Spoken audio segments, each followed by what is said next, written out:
Hey guys! So, welcome to VEDJ number 5 for the 5th day in June. Sorry I didn't get a chance to upload it yesterday. I was watching Mulan and then I fell asleep and forgot to upload a video. So sorry, but today is another day in which I talk about reading something. In this case, my relationship with a dead author. You guessed it, Jane Austen.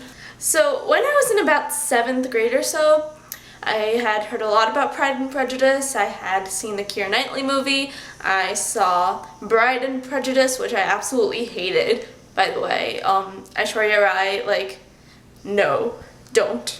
I love you, but don't. But I had heard a lot about this book called Pride and Prejudice. Obviously, tons of people love it. So reader that I am, I went to the library, like you do, and I picked up a copy of Pride and Prejudice. Now,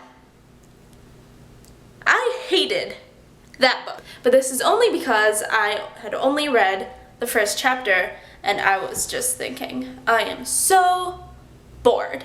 When can I get back to my Harry Potter and wonderfulness? So for about 5 or so years until summer 2012, I convinced myself that I hated all things Jane Austen based on one chapter of one book. But then my junior year, in 2012, I had a challenge to read 100 books. So I decided to try out another one of Jane Austen books. This time, with my impeccable logic, I decided that I would go after Jane Austen's most hated book, because I hated Jane Austen, so I would probably like the most hated book. I was an idiot. I picked up Mansfield Park for about 2 months.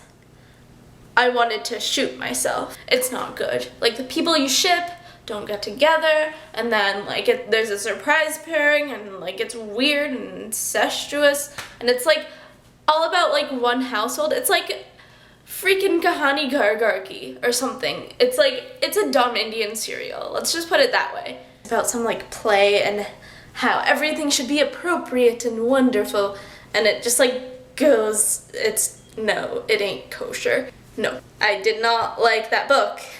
So when I find out that for my senior English class, I would have to read Pride and Prejudice for summer reading, I was mad.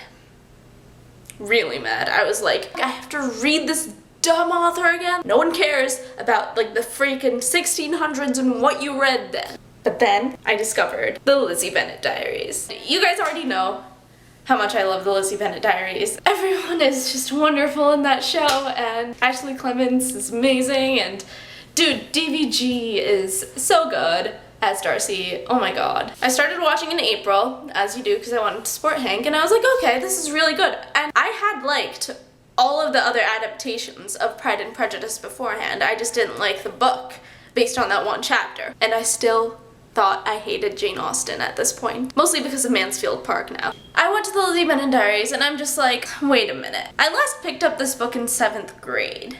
I should probably try this book again because I've always heard that the book is better than the movie or web series, vlog, modern day adaptation. And I had to read it for summer reading anyway. So I was okay, I'll just read the book. I read Pride and Prejudice and I love it. Absolutely love it. Oh my god, it's such a good book, and I can't believe how stupid I was before to think that it wasn't good. I am shooting my 7th grade self because I'm just such an idiot for thinking that it was a bad book. There's so much wonderful irony in it, and the rhetorical figure of using letters to communicate so much, Lydia's letter after she left with George. It was just so full of her dumbness and stuff, because Lydia is a character in the book, unlike in the Lizzie Bennet Diaries where she is completely redeemed and I love her. And it works. And you love Lizzie and hate Lizzie, and you hate Darcy and then love Darcy, and you hate Mr. Collins in it, which it just blew my mind that I hated Mr. Collins reading that book because I had already seen Maxwell Glick's version of him, and he was so funny. And then I'm reading the book and I'm just like, oh, I hate this man. And then I remember Maxwell Glick's version and I'm just like, oh my god. Max was genius in doing that.